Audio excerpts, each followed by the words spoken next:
Et donc c'est parti pour la fonction g.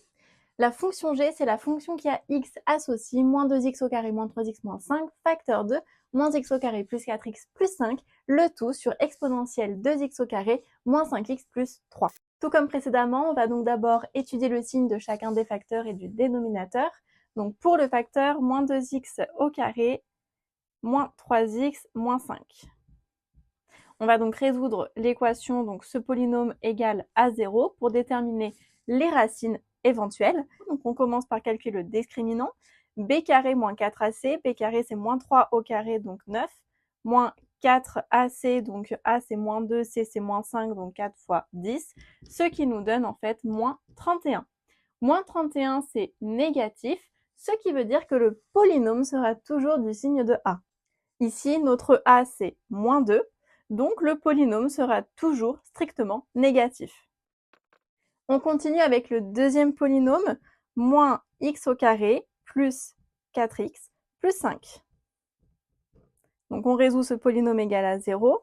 Le discriminant, donc ce sera 4 au carré, donc 16, moins 4 fois moins 5, ce qui nous donne finalement 16 plus 20, donc 36. 36, on pourra noter d'ailleurs que c'est le carré de 6 et forcément c'est positif. On a donc deux solutions pour cette équation. Donc x1 moins b moins racine de delta sur 2a. Donc moins 4 moins 6 sur 2 fois a, donc sur moins 2.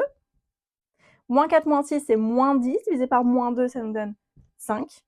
Et ensuite on se retrouve avec x2 qui est égal à moins 4 plus 6 sur moins 2. Donc là, moins 4 plus 6, 2 sur moins 2, ça nous donne en fait moins 1.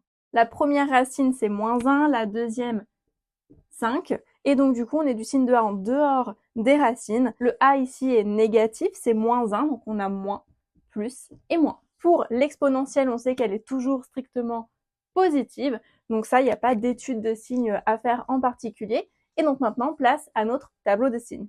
Donc première ligne, nos x, on a seulement deux racines à placer, donc c'est moins 1 et 5.